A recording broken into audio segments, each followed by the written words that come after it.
इसी तरीके से इनपुट से रिलेटेड जो तीसरी चीज है वो है सेक्शन 8B। अच्छा जी गैलेक्सी, आप कुछ सवाल है? जी सर। जी जी। सर ये एक रजिस्टर्ड पर्सन, अनरजिस्टर्ड पर्सन जो है वो अगर आगे जैसे सेल करेगा अगर अनरजिस्टर्ड को ही, तो वो फर्दर टैक्स भी चार्ज करेगा उससे, क्योंकि वो ये तो देखें, खुद ही जी जी बोले। अनरजिस्टर्ड है। ये देखें, जो अनरजिस्टर्ड पर्सन है वो तो नेट से ही आउट हो गया हमारे। ठीक है, लेट सपोज मैं अनरजिस्टर्ड पर्सन हूँ और आप भी अनरजिस्टर्ड पर्सन है, तो मैं जो आप मेरी और आपकी जो डीलिंग होगी तो उसमें तो इनवॉइस हम काट ही नहीं सकते हैं, वो तो नेट से आउट हो गया पूरा। हाँ, ये हो सकता है रजिस्टर्ड पर्सन अनरजिस्टर्ड पर्सन को सेल कर सकता है, या एक रजिस्टर्ड पर्सन अनरजिस्टर्ड से परचेज कर सकता है। तो उन दोनों सूरतों में क्या ट्रीटमेंट होगी वो हम आगे की स्लाइड्स में आ रहे हैं हमारे पास। क्लियर है? जी सर। ठीक है, इसी तरीके से इनपुट के हवाले से हमने तीन चीज़ें तुम्हें पता चल गई कि इनपुट में प्रॉपर सेल टैक्स इनवॉइस होनी चाहिए। उसी चीज़ का हम इनपुट लेंगे जो हमारी टैक्सेबल सप्लाईज में यूज़ हो रही है। लेट सपोज मेरा जो प्लांट है, जहाँ प्लांट में मेरी मशीनें लगी हुई हैं, वहाँ पे अगर मैं एयर कंडीशन का कोई प्लांट लेता हूँ तो उसके ऊपर मैं डिबेट कर सकता हूँ कि उसके ऊपर जो सेल टैक्स लगा है उसको मैं क्लेम कर सकता हूँ या नहीं कर सकता हूँ। इसी तरीके से इनपुट के अंदर एक और इम्पॉर्टेंट चीज़ है, वो है सेक्शन 8B। सेक्शन 8B के अंदर बहुत ज़्यादा कन्फ्यूजन है और इसकी गलत ट्रीटमेंट की वजह से लोग जो है वो अपने अमाउंट सेव भी कर सकते हैं और अमाउंट जो है एक्सेस भी दे सकते हैं। तो 8B समझना बड़ा ज़रूरी है। पहले तो ये कॉन्सेप्ट आया तकरीबन जुलाई 2007 से कॉन्सेप्ट आया हुआ है, और इसके अंदर बेसिकली है क्या, ये मिनिमम एफबीआर ने बोला कि आप टैक्स हमें पे करें। तो क्या रहा था 2007 से पहले कि एक कंपनी है, उसके पास सपोज आउटपुट है 1 लाख रुपए का, ठीक है, और उसके पास इनपुट है 98,000 रुपीज़ का, तो एफबीआर के पास सिर्फ 2,000 रुपये आ रहे थे।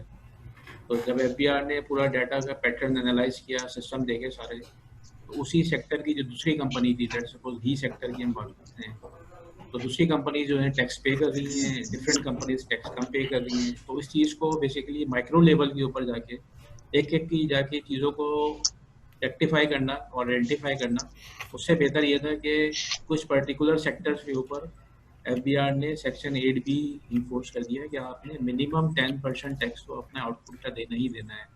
भले आपकी इनपुट आपके पास 98,000 का क्यों नहीं है, आपने अगर 1 लाख का आपका आउटपुट है और आपके पास 98,000 का इनपुट है, तो ऐसा नहीं है आपने 2,000 देने हैं, आपने 1 लाख का 10% तो आप हमें पे कर दें, 10,000 रुपये। बाकी जो अमाउंट है वो कैरी फॉरवर्ड करें, फिर अगले महीने करें। इससे फिर लोगों को बेसिकली वो चीज़ डिस्करेज हुई। फ्लाइंग इन्वाइसेस का जो कॉन्सेप्ट पहले चलता था, फेक इन्वाइसेस का जो कॉन्सेप्ट चलता था, वो चीज़ डिस्करेज हुई कि जब 10% देना ही है तो फिर अपनी चीज़ को उसके अंदर मैनेज करके चलें। तो 8B लाने का मेन मकसद ये था। अच्छा, 8B के लिए जो इम्पोर्टेंट चीज़ है कि ये फिक्स एसेट के ऊपर अप्लाई नहीं होता है। लेट्स सपोज एक कंपनी ने 5 करोड़ की मशीन खरीदी है और उसके बाद 17% का सेल टैक्स दे दिया, वो तो एकदम 17% का सेल टैक्स तो ठीक ठाक अमाउंट हो जाएगा, 50 लाख के ऊपर चला जाएगा, तो वो तो कंपनी पूरे साल कैरी फॉरवर्ड करती रहेगी। तो 8B की जो कैलकुलेशन है वो सिर्फ डिपेंड कर रही है आपकी टैक्सेबल सप्लाईज के इनपुट से, रॉ मटेरियल के इनपुट से और बिजली गैस के इनपुट से। उसकी एग्जाम्पल जब हम देखेंगे तो आपको और क्लियर हो जाएगा। अच्छा, कुछ एग्जाम्पशन है, ऐसा नहीं है कि 8B सबके ऊपर है, कुछ एग्जाम्पशन है। इन एग्जाम्पशन के अलावा जितने भी लोग हैं उनको 8B यानी कि 10% मिनिमम टैक्स देना है। ठीक है, इसको मैं जैसे नीचे से पढ़ता हूँ। Energy sector, retailer, telecommunication, distributors, zero rate sectors. ठीक है, ये वो सेक्टर्स हैं कि जिनका इनपुट जो है अगर वो 90% से ज़्यादा भी है आउटपुट के, तब भी इनको सिर्फ डिफरेंस अमाउंट का सेल टैक्स पे करना है। मिनिमम 10% की कंडीशन इनके ऊपर अप्लाई नहीं होती है। अब आ जाए सबसे ऊपर जो है कमर्शियल इम्पोर्टर। ये है ज़्यादा टेक्निकल इशू। कमर्शियल इम्पोर्टर हमने अपना जो पहला सेशन था उसमें हमने डिस्कस कर लिया था कि कमर्शियल इम्पोर्टर वो इम्पोर्टर है जो ट्रेडिंग करता है, बाहर से सेलफोन इम्पोर्ट करता है, लैपटॉप इम्पोर्ट करता है और as it is local market के अंदर सेल कर देता है। और वो जब वहाँ से इम्पोर्ट कर रहा होता है तो 3% का वैल्यू एडिशन टैक्स भी पे करता है। ठीक है, अब फाइनेंस एक्ट 2019 के अंदर कुछ चेंजेस आई कमर्शियल इम्पोर्टर के हवाले से, कुछ शेड्यूल ऐड हुए सेल टैक्स के एक्ट के अंदर, जैसे कि 12th शेड्यूल था। कमर्शियल इम्पोर्टर जो है बेसिकली वो लोग जब अपना रिटर्न सबमिट करेंगे तो उनके पास डिफरेंट टाइप्स के आइटम्स आ रहे होंगे इम्पोर्ट के। कुछ आइटम्स ऐसे होंगे जिनके ऊपर उन्होंने 3% का वैल्यू एडिशन टैक्स दिया हुआ होगा, ठीक है, जो कि 12 शेड्यूल के आइटम हैं। कुछ आइटम ऐसे होंगे जो उन्होंने 3rd शेड्यूल के इंपोर्ट किए होंगे, जिनके ऊपर 3% का वैल्यू एडिशन टैक्स नहीं लग रहा होगा। तो कमर्शियल इंपोर्टर ने 8B मिनिमम 10% टैक्स पे करना है मार्च के महीने में या नहीं करना है, वो हर महीने अपनी वर्किंग बनाएगा, वो बाइफरकेट करेगा अपनी सप्लाईज को। लेट सपोज अगर मेरे पास 1 करोड़ की मैंने इंपोर्ट की है और उसमें से 20 लाख की इंपोर्ट ऐसी है जिसके ऊपर मैंने 3% का वैल्यू एडिशन टैक्स दिया हुआ है, और 80 लाख की इंपोर्ट ऐसी है जिसके ऊपर मैंने 3% का वैल्यू एडिशन टैक्स नहीं दिया हुआ है। तो देखें हमारे पास क्या लिखा है, where value of import subject to 3% as per schedule exceed 50% of all taxable supply. यानी कि ऐसी कंडीशन के अंदर जब उसकी 80% परचेज जो है उसके ऊपर 3% नहीं दिया हुआ है तो उसके ऊपर रेट भी अप्लाई हो जाएगा उस महीने, और उसको 10% टैक्स देना पड़ेगा मिनिमम। हो सकता है मई के महीने में रिवर्स हो जाए, उसकी जो सप्लाईज का ट्रेंड है वो 50% से ज़्यादा जो है 3% की है, इसके ऊपर एज पर 12 शेड्यूल उसने बाई किया है, और 50% से कम वो है जो बेसिकली विदाउट 3% टैक्स पे किए हुए कोर्ट से उसने क्लियर करवाई है। उस महीने में उसको मिनिमम सेल टैक्स 8B से एग्जम्पशन मिल जाएगी। तो अगर हमारे पार्टिसिपेंट में कोई कमर्शियल इंपोर्टर अटेंड कर रहा है वो उस चीज़ को बड़ा केयरफुली देखे। अगर कोई कंसल्टेंसी करता है तो वो भी इस चीज़ को बड़ा केयरफुली देखे। कमर्शियल इंपोर्टर की वर्किंग जो है वो स्ट्रेट नहीं है, वो हर महीने चेंज होगी। बाकी zero rate sector, normally zero rate sector वो सेक्टर थे जो SRO 1125 के तहत जीरो रेट थे, लेकिन अब वो क्योंकि जीरो रेट रिजीम खत्म हो गई है अब इसमें नॉर्मली एक्सपोर्टर्स आ गए, और एक्सपोर्टर्स ऐसी बात है उनको रिफंड मिल जाता है। अगर इसी तरीके से डिस्ट्रीब्यूटर्स हैं, इसी तरह टेली कम्युनिकेशन वाले हैं। अब इसके अंदर देखें इंपॉर्टेंट चीज़ क्या है। अच्छा, ये सवाल पूछें।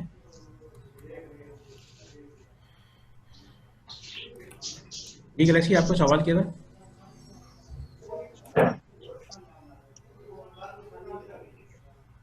हेलो, ये सवाल है आपके। सर ये 3% जो वैल्यू एडिशन टैक्स है ये रिटर्न में क्लेम किया जा सकता है? 3% वैल्यूएशन टैक्स के ऊपर दो तरीके की थ्योरीज चल रही होती हैं। ठीक है, इसकी जो प्रॉपर थ्योरी है 3% जो है ये आपकी कॉस्ट का पार्ट बन जाता है। ठीक है, तो नॉर्मली इसको additional sale tax annexure B के अंदर शो तो हो रहा होता है, लेकिन जो ये कॉस्ट का पार्ट होता है तो हम इसको नॉर्मली अपने आउटपुट से एडजस्ट ही करते हैं। ठीक है। इसी तरीके से देखें 8B की कैलकुलेशन बड़ी इंपॉर्टेंट है। जो हमने सेल टैक्स रजिस्ट्रेशन का जो पहला सेशन किया था उसमें हमने बड़ा जोर दिया था डिस्ट्रीब्यूटर, रिटेलर, होलसेलर के ऊपर। अब देखें इंपॉर्टेंट कितना है, हमने वहाँ पढ़ा था प्रिंसिपल एक्टिविटी। अगर प्रिंसिपल एक्टिविटी, अब देखें इसके अंदर होलसेलर का नाम नहीं आ रहा है। ठीक है, कि होलसेलर जो है उसको 10% का टैक्स देना है, लेकिन डिस्ट्रीब्यूटर का नाम आ रहा है। जब मैं सेल टैक्स में रजिस्ट्रेशन करवाने जा रहा हूँ और मेरी जो एक्टिविटीज़ हैं, मैं होलसेल का भी काम करता हूँ, मैं डिस्ट्रीब्यूटर का भी काम करता हूँ और मैं रिटेलर का भी काम करता हूँ एक ही आईडी के ऊपर, तो मैंने बड़ा स्मार्टली जो है जो प्रिंसिपल एक्टिविटी सेलेक्ट करनी है वो उन सारी चीज़ों को मद्देनजर रखते हुए करनी है। तो फिर मैं प्रिंसिपल एक्टिविटी अपनी, मुझे पता है कि मुझे 8B की एग्जम्पशन लेनी है, तो फिर प्रिंसिपल एक्टिविटी में डिस्ट्रीब्यूटर सेलेक्ट करूँगा।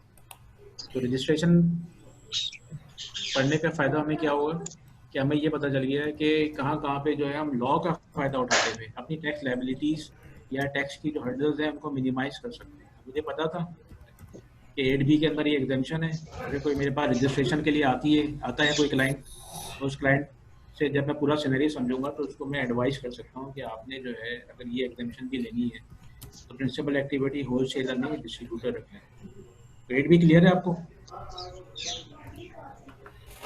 ठीक है, ये जो 3 से 4 स्लाइड्स हमने देखी हैं ये एंटाइटलमेंट ऑफ इनपुट टैक्स से रिलेटेड है।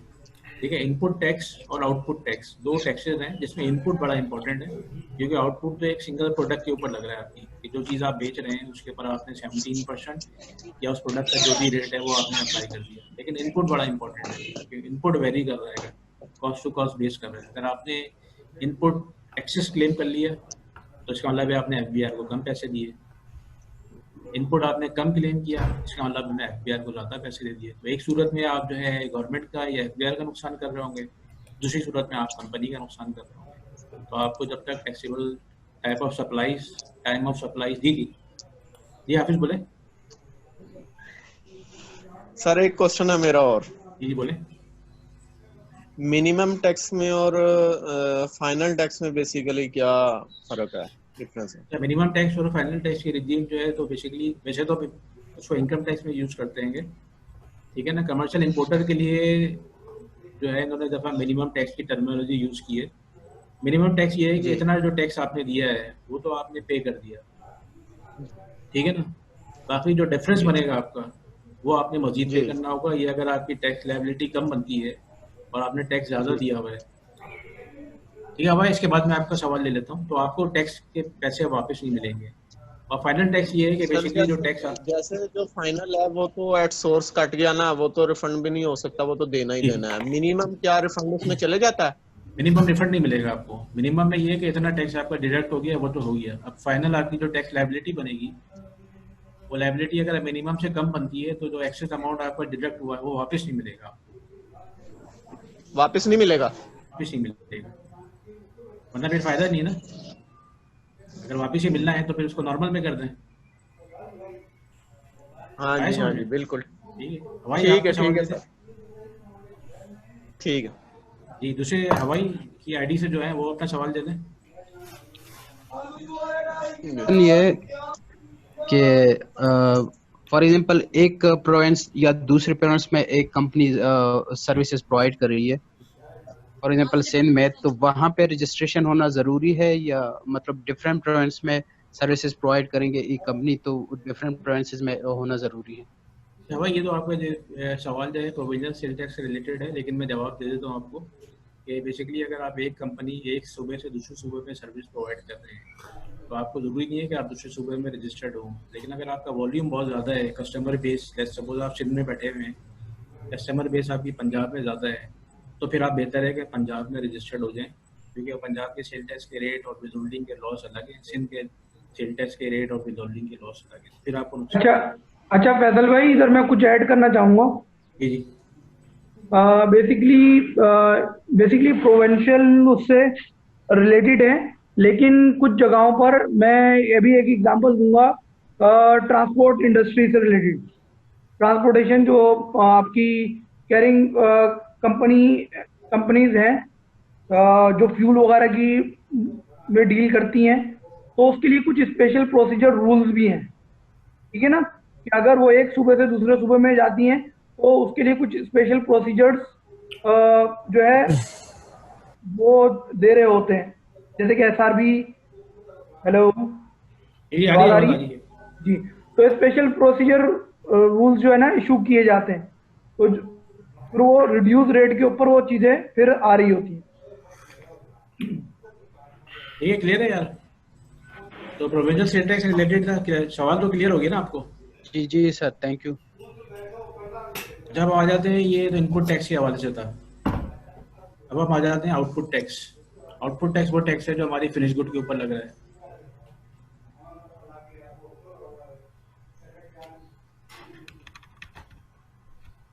ठीक है, फिनिश गुड्स हमारी है। जैसे हमने जो एग्जांपल पढ़ी थी डेनिम की, जो हमने वीडियो भी चेक की है और जो हमने रॉ मटेरियल दिखाया है, उसमें आपने देखा था कि धागा भी आ रहा था, कपड़ा भी आ रहा था, कलर्स भी थे, केमिकल्स भी थे। उनका आउटपुट ये है बेसिकली।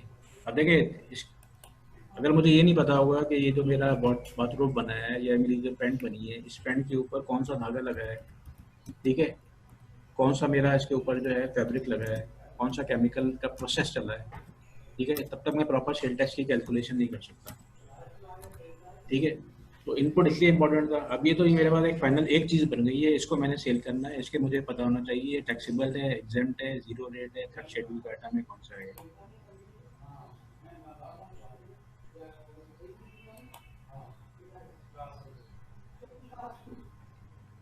ठीक है, आउटपुट टैक्स के अंदर भी आपको ये पता होना चाहिए कि जो आपका आउटपुट जो आप चीज सोल्ड आउट कर रहे हैं वो टैक्सेबल सप्लाईज है, थर्ड शेड्यूल की आइटम्स हैं, रिड्यूस रेट के आइटम है और जीरो रेट के आइटम है।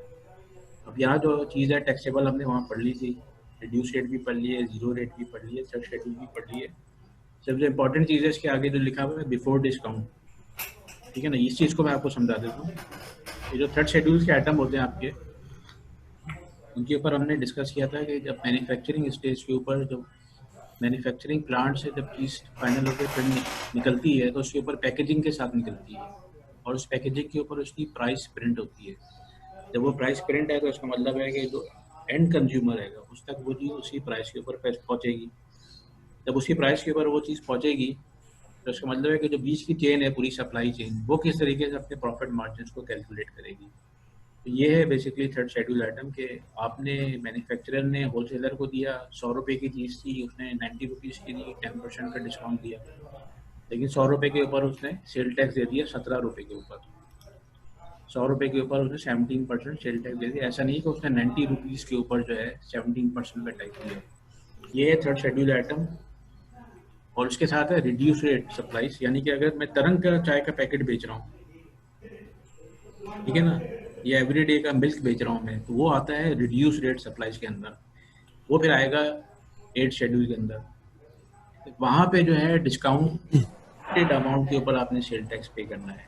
तो थर्ड शेड्यूल आइटम और रिड्यूस रेट आइटम बजाय तो एक जैसे लगते हैं कि दोनों पैकेजिंग में होते हैं, लेकिन जो आइटम थर्ड शेड्यूल्स के अंदर है वहाँ पे जो है मुझे सेल टैक्स जो चार्ज करना है वो बिफोर डिस्काउंट अमाउंट पे चार्ज करना है, और जो रिड्यूस रेट आइटम्स हैं उनके ऊपर जो मुझे सेल टैक्स चार्ज करना है वो मुझे एफबीआर ने फैसिलिटी दी हुई है कि जो डिस्काउंटेड अमाउंट है उसके ऊपर सेल टैक्स चार्ज करना है। यानी कि वही तरह का पैकेट अगर मैं 100 रुपये का बेच रहा हूँ 10 रुपये डिस्काउंट देके होलसेलर को, मैं 100 रुपये के ऊपर 17% नहीं दूंगा, मैं 90 रुपये के ऊपर 17% पे करूँगा।